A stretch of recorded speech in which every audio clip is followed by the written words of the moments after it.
go. Iron Skillet Sports presents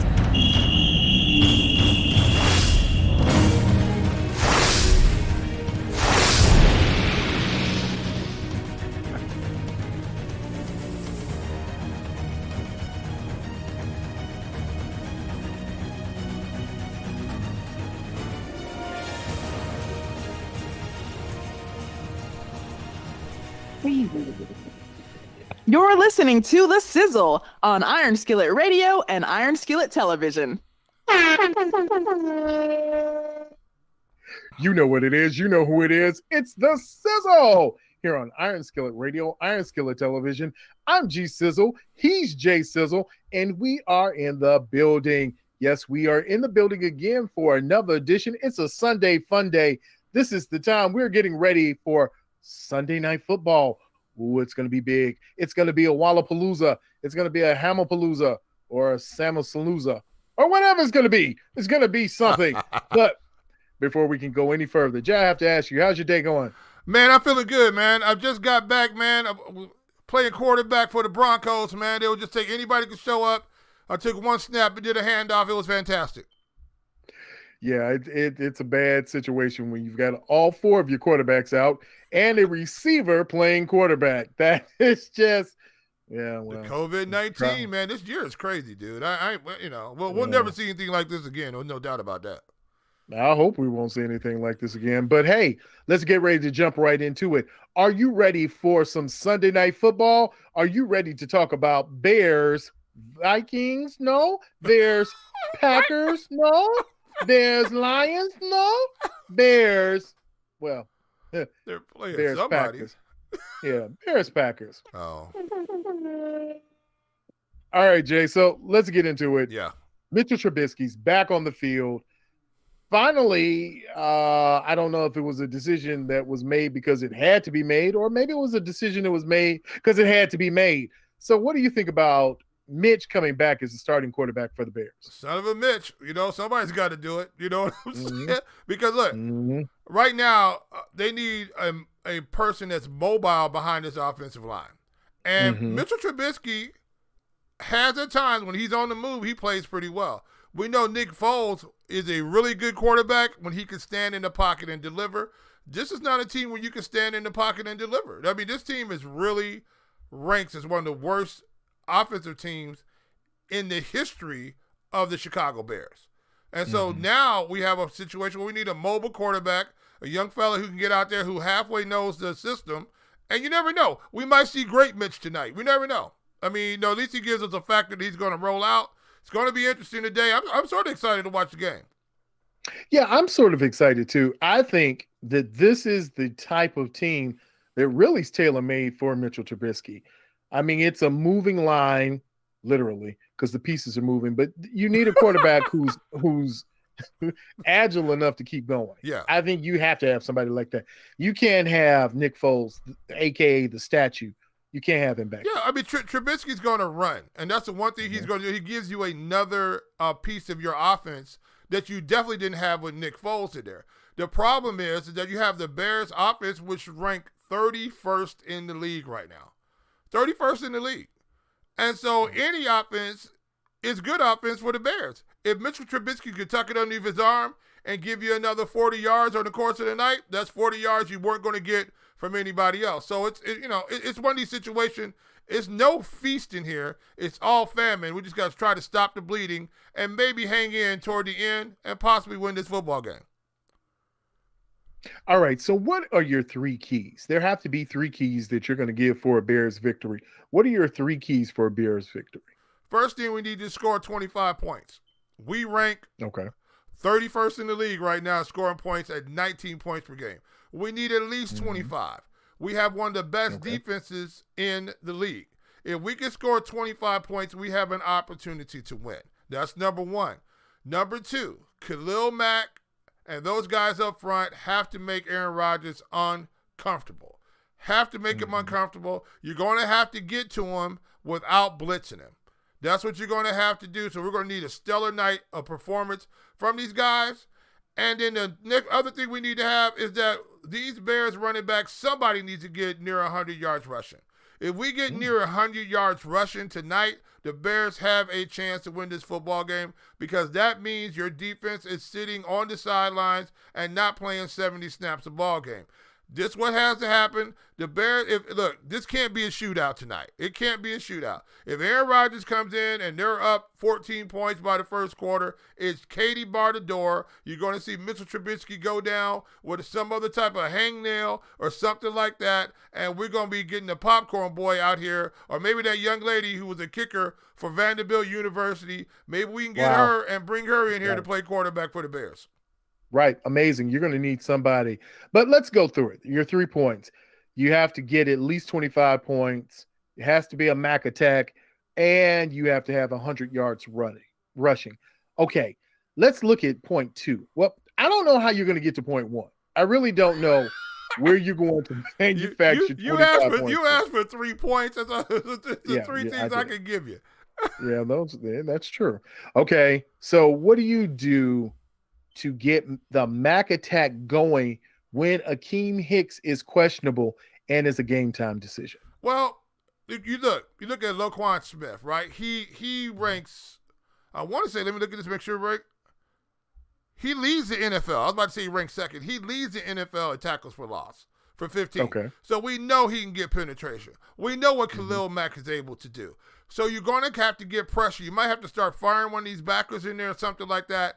But you're going to have to make Aaron Rodgers uncomfortable. You can't let him sit back there and pat the football. Can't do it. You got to get Aaron Rodgers moving around, even though he's dangerous when he's moving, but we got to get to him. That's number one. That's the main thing. But this defense is good enough that you can do that.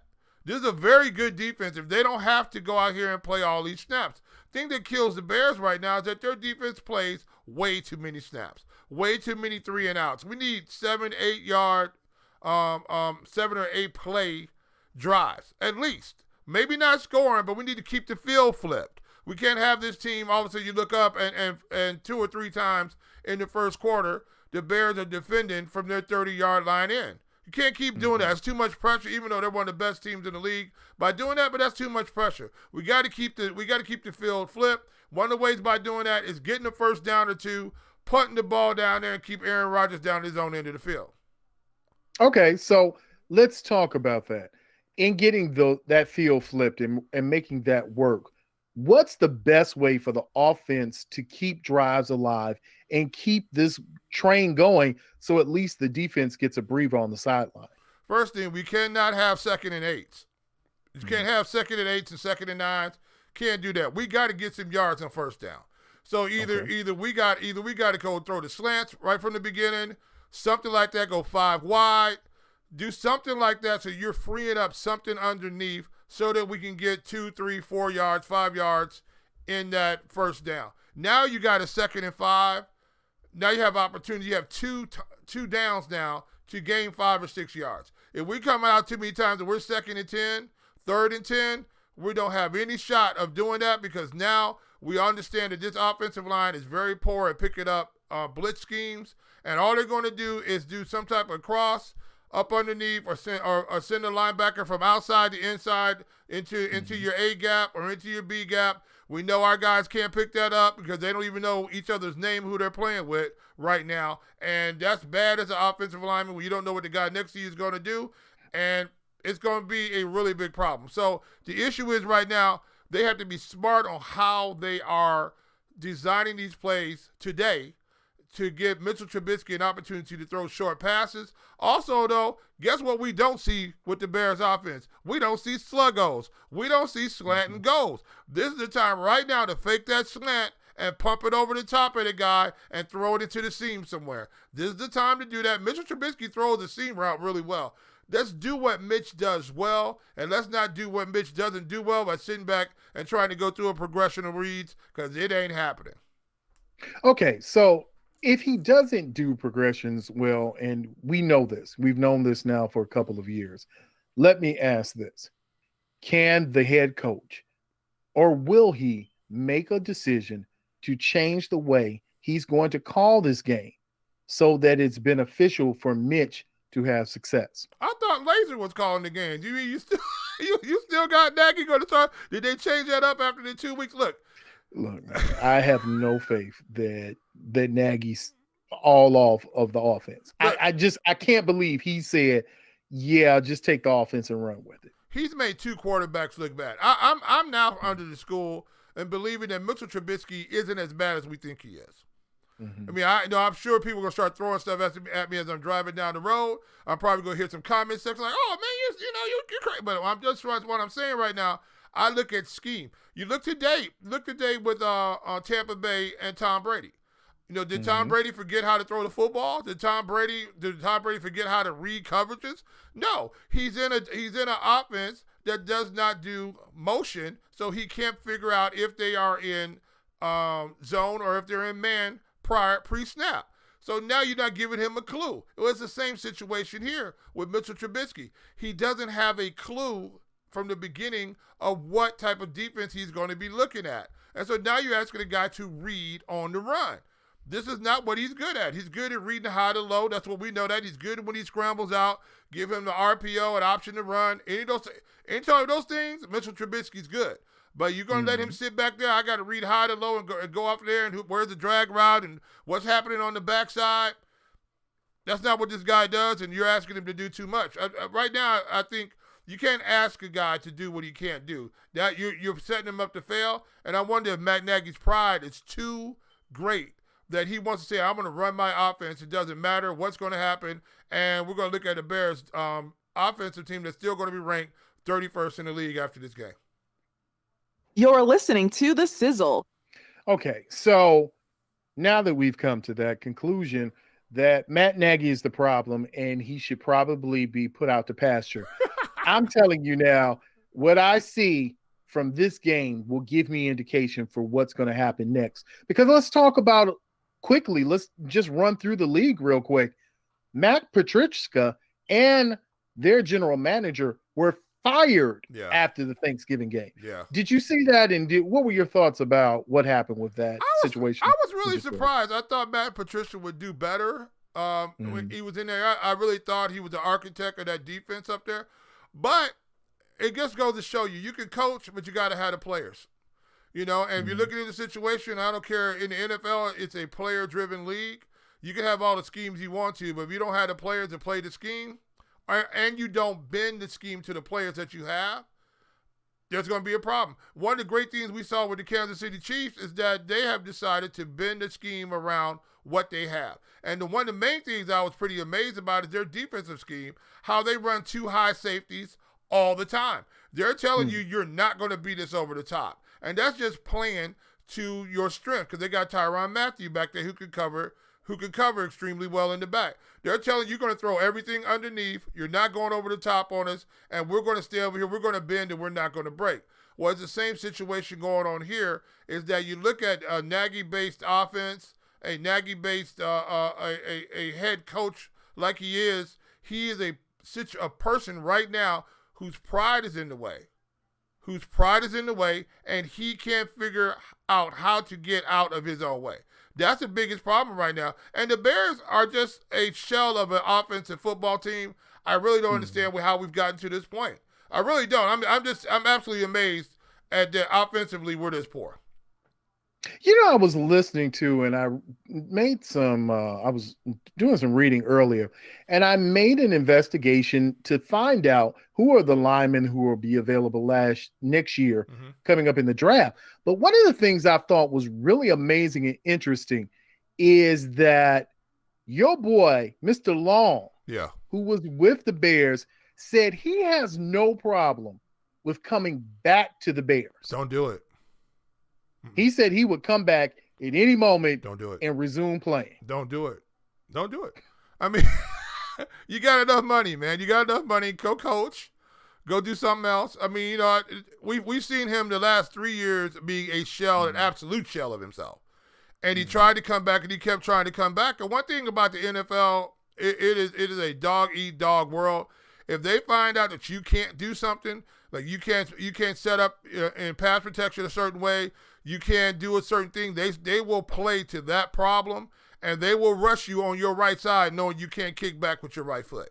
I mean, this is what they do. All these guys do is sit and watch tape on each one of these players, and they figure out you got a weakness, and they're going to exploit it. That's why it's so hard, especially to play offensive line in the NFL.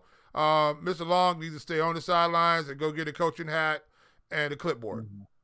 Now, that was the one thing he did say that he didn't mind. He said there are many ways to help the Bears. And one of the ways he said he could coach player development. So he even wants to do some broadcasting. Yeah. And I don't think it would be a bad thing. I mean, if there are some of the cats out here who are broadcasting, then he could do it too.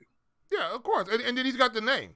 I mean, his dad's been out there. You know, his brother's still out. Yeah. So, I mean, he's got, and, you know, I never really heard him speak too much. But, I mean, you know, why not give it a shot? Everybody else is giving it a shot out there broadcasting. Why not? I mean, we're out here. Yeah. Hey, here we are. Yeah. And he is a big Mitchell Trubisky fan. He said that it's none of this problem is on Mitch, and it's all been on scheme. Well, now, I don't know if it's all been on scheme, but he says offensively, it's all been on scheme. We saw what Nick Foles said about 2, 3, 4 weeks ago. Hey, he's calling plays. I know we can't run, and I know this. See, I'm getting $20 million, so I can come here and talk. I can get up here and talk what I want to talk about. He's calling stuff. I know we can't run because we don't have the time to run it.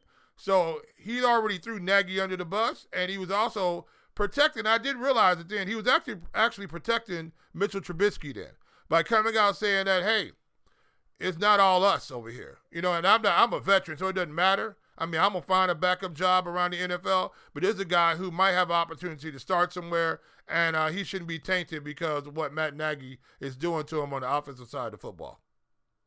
That's a good question. And, you know, I never thought about that. Did he really protect Mitch by saying that? Did he come out and take a bullet for Mitch by saying, look, it's not his fault, not my fault. The fault lies somewhere over there. Yeah, I think he was doing this Doc Holliday. You know what I'm saying? When Johnny Ringo was out there and Johnny Ringo knew he could take out Wyatt Earp. And I think he came out with his Doc Holliday said, I'll be your Huckleberry. No, this offensive scheme sucks. So I just want to let y'all know it for real because I can say that because I'm a veteran and I'm already paid. Wow, bro. I mean, to me, it really, you got to really question yourself and question what is going on. I think you do. Yeah. I think you really do. Yeah. I think you have to question everything as far as what's happening with the team right now. Uh-huh. How has this all come to this? I don't know. They're just I don't bad. know where we are. Dude, they're just bad. I mean, that's where we are. They're just bad, and they're going to be bad for a while until we get this offensive line put back together. I don't know, because Humpty Dumpty done fell off this wall. They done made scrambled eggs and put some cheese on top of him, you know, and then served him. So we got to go find somebody else because Humpty Dumpty gone. You know, we can't put him back together again. This offensive line is in, my favorite word is shambles, but it's in shambles. And I don't know what we're going to do. You got defensive linemen playing on the offensive side of football right now. That's what we're doing. Yeah. Well, you know, mad shout out to Cal Long because he steps up and at least, you know, if that's your guy, he's going to ride for you. So he's riding for Mitchell Trubisky. Yeah. So we're going to see. So let's look at it real quick. Let's throw some numbers out there, Jay. You're getting ready to give your predictions, so let's do it. You're listening to the Sizzle. Okay. So, Jay, what do you think the final score is going to be for this game? Do you want my drinking Kool-Aid score or do you want the actual score? Which one's better? Oh, neither one of them are good, but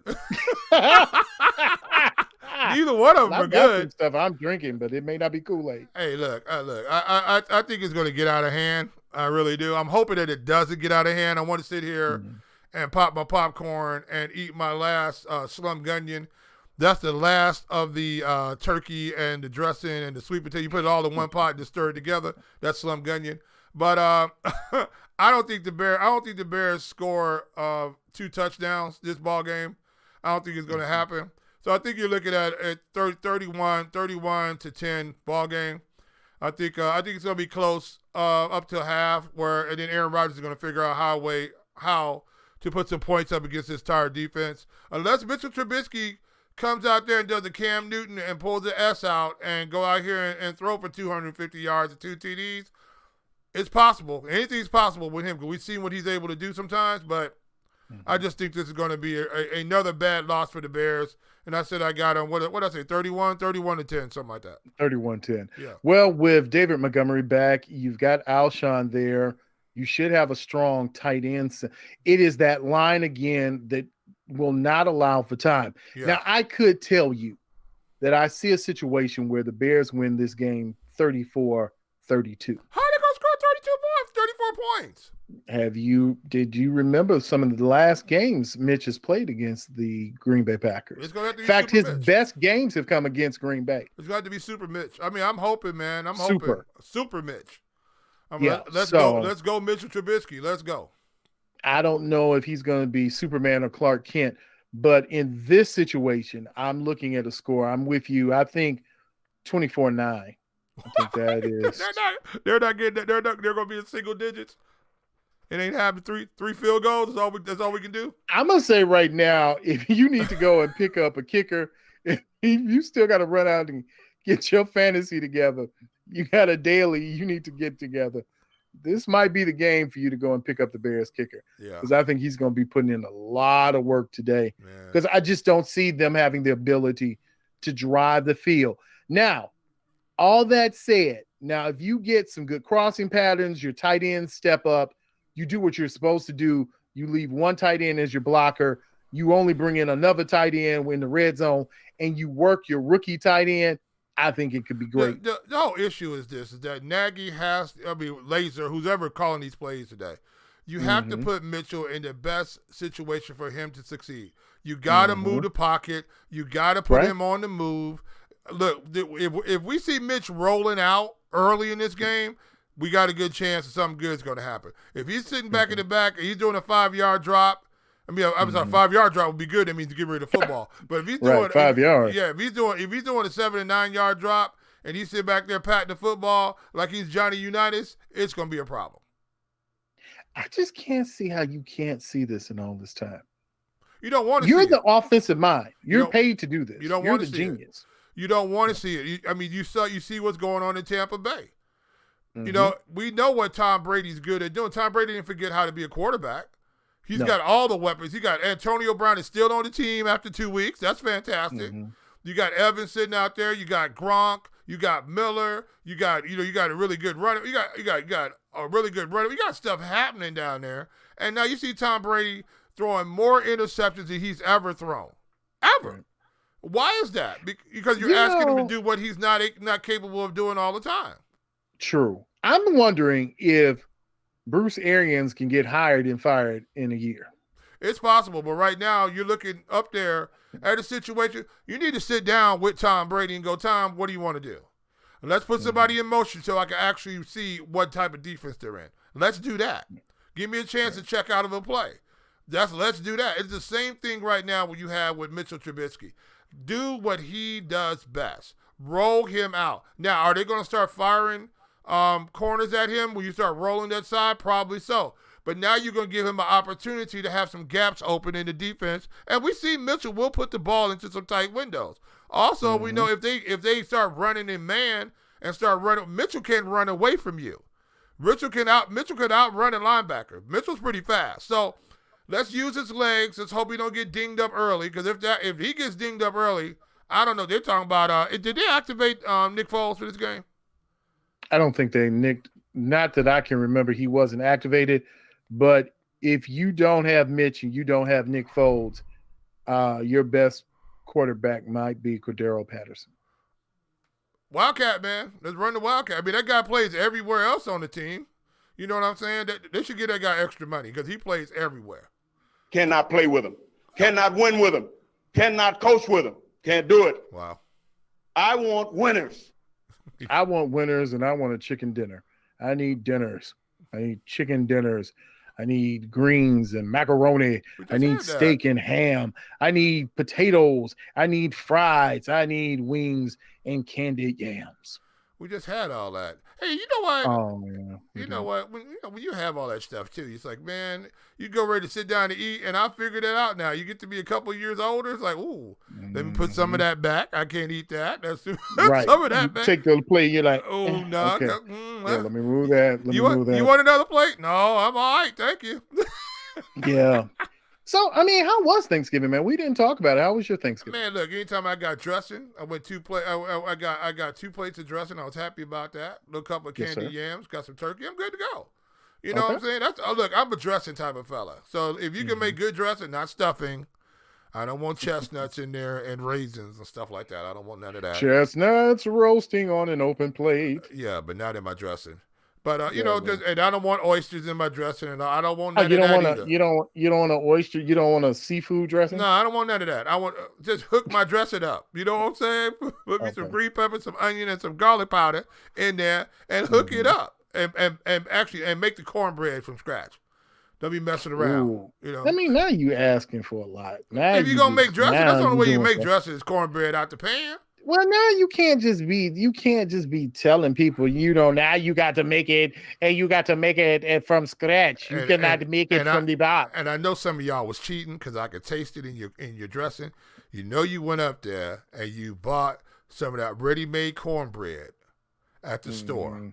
And you went, you threw that up in your freezer. You pulled out about 3 or 4 tins of that and you threw that up in there. You just put in the everything else into it and the chicken broth, and that's what you went and did. I know.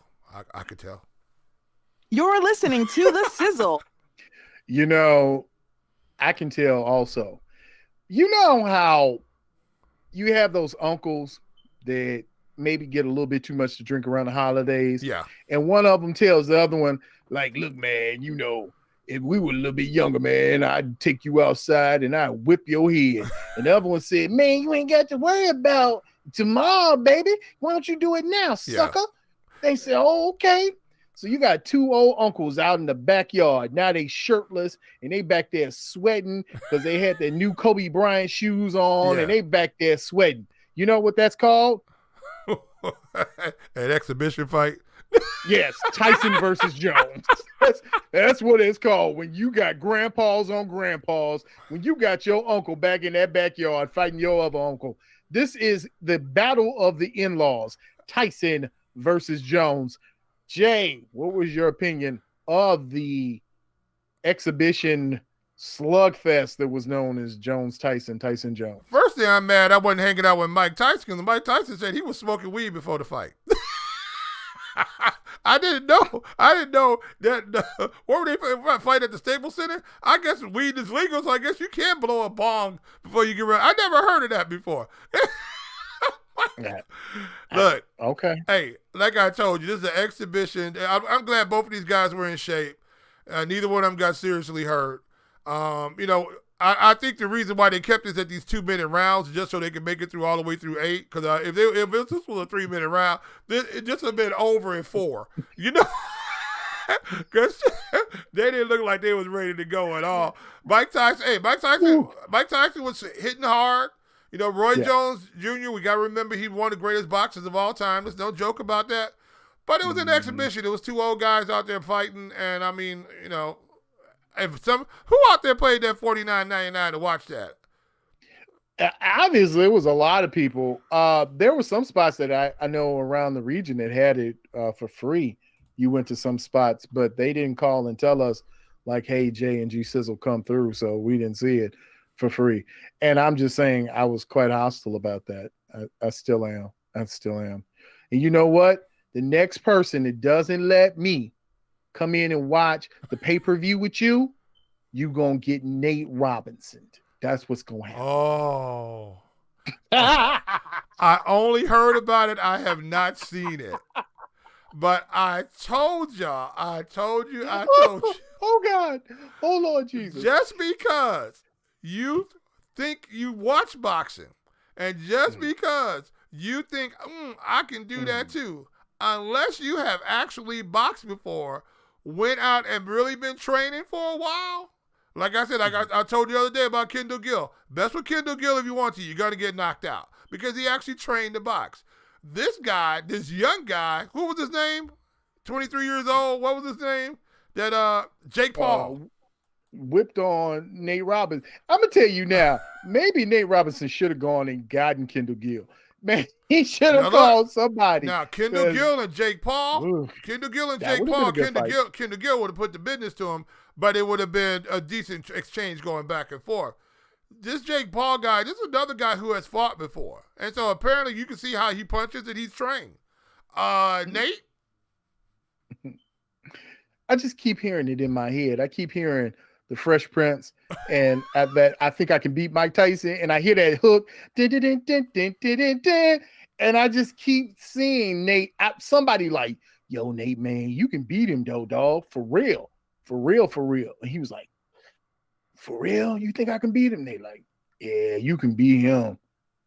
Yeah, I don't even know him, but you can beat him. You can beat him. And let me tell you something.